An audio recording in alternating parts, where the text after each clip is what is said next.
welcome back to the channel. Be nice to know what you've been doing this week.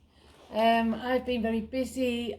We've had some sort of personal things going on in the family, and that's impacted on my ability to not to manage the budget, but to work with the budget.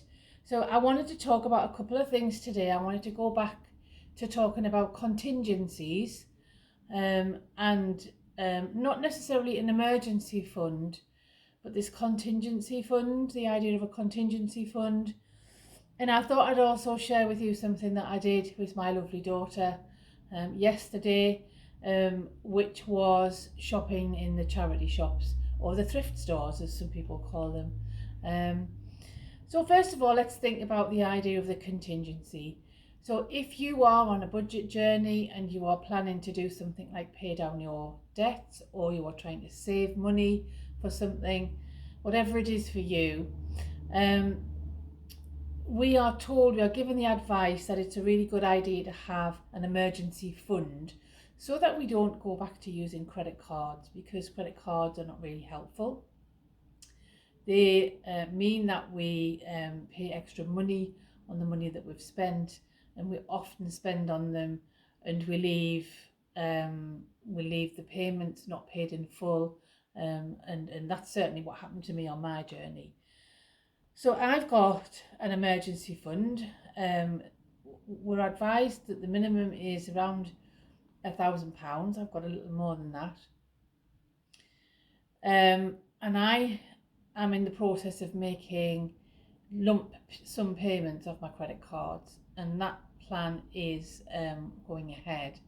But what I found is, because we've had things happen this week that we didn't plan for, I've had to spend more money than I've planned for. So I normally plan to spend so many pounds on groceries, so many pounds on self-care, so many pounds on petrol and those kinds of things.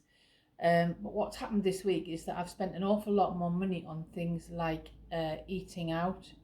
I've had my lovely daughter here with me, and we've done different things to what we would normally do in the routine. So I want to talk about this idea of having a contingency fund. So your emergency fund sits for emergencies, and that's really important. So that's for things like when the car breaks down, when the dog hurts its paw and you've got a vet's bill, and various things like that. Those are the things that you need to use your emergency fund for. And what you do is you build your emergency fund back up once you've spent on that, and you don't pay any extra payments on anything until that's built back up. But for me, what I'm learning is that I need a contingency fund as well as that. So every month, what I need built into my budget, it's not necessarily something that's called a sinking fund, which is something slightly different, where you put an amount away every month that goes towards things like your yearly car service, for example. So I already do that, but what I'm finding is that unexpected things happen to us all the time. So I'm going to start to, when I get paid and I work out my monthly budget, is I'm going to start putting, I'm going to sort of guess at the moment at around £50 away for the extra journeys I might need to make in a contingency. The fact that I might need to buy some extra groceries if someone needs to come and stay with me. The fact that I might need to, we might need to have a takeout rather than me cook something. Those things do happen. So that's one of the things I wanted to talk about, the importance of this contingency fund. So please, if you're budgeting, make sure that you have this amount set aside, whatever amount works for you, that you have in your account, or if you do cash budgeting, putting money in envelopes or cash pockets, have that tucked away somewhere each month as a contingency.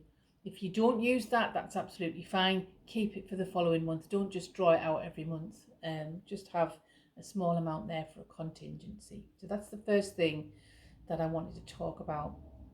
And so the second thing is I wanted to share my lovely experience yesterday. Me and my lovely daughter, we went shopping into, we went to a lovely craft market first thing, but we also went to our local charity shops. And one of the things we both want to do is start looking at just making a little bit extra money and selling things on places like eBay or wherever. I've been very successful in selling things on Facebook Marketplace, so I might do some of that, but I also want to get into eBay.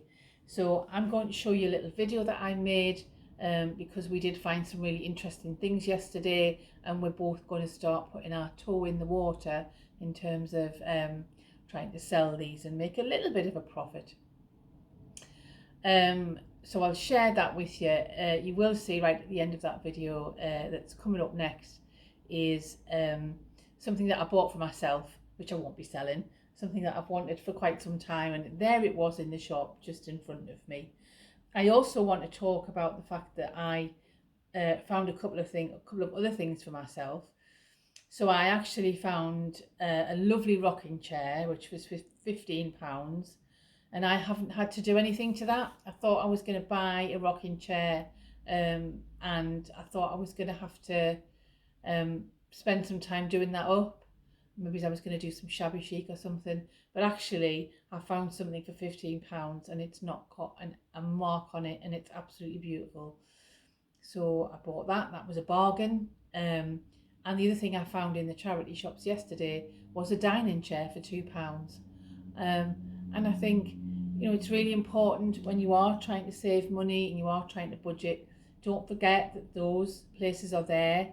You are helping them by going in and spending with them, and also you do find yourself some really good bargains, whether they're for you or whether they're to sell on. I think that's a really good thing to do. So have a look at this little video and see what you think in terms of the things we found. I think they're really exciting.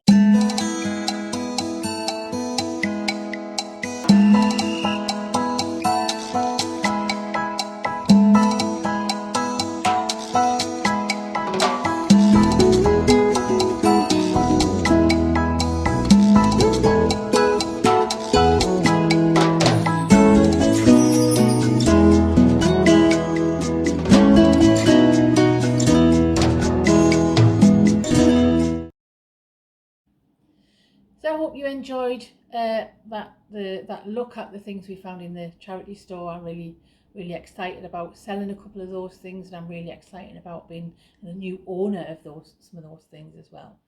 And I'm excited about doing some more charity shop rounds.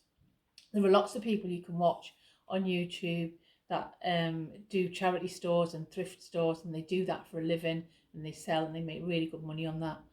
And I hope that as my journey progresses, I'm going to be sharing more of those things with you. I think it's something nice to get into. So this idea about you looking at your budget and saying, actually, what can I make? Not just necessarily from charity shops, but also from things that you've got in your own home. I actually did sell some things from my own home about a month to 6 weeks ago. I sold a screen that I wasn't using, and I sold a business display board that I wasn't using. I made £90 out of it, and that enabled me to make one of my first payments from my credit card. So hopefully, that's given you some hints and tips about some of the things you can do to start saving money. It is really easy to do, and actually, if you're like me, I'm a little bit of a shopaholic. Actually, going shopping in a charity shop and buying some things, even if it is to sell on, kind of hits that button in terms of me enjoying the whole buy and sell experience. What's coming up next week? I am going to sit down and plan my budget for the month this week. I'll be thinking about what I need to spend on food, what I need to spend on travel. I have got a trip away coming up, which I need to plan for. I have to plan in the fact that I have had some contingencies, and I've used some of my upcoming budget for that, so that's all got to go in. And I will be making at some point in the next couple of weeks another substantial payment off one of my credit cards. So have a great week, and hope to speak to you next time.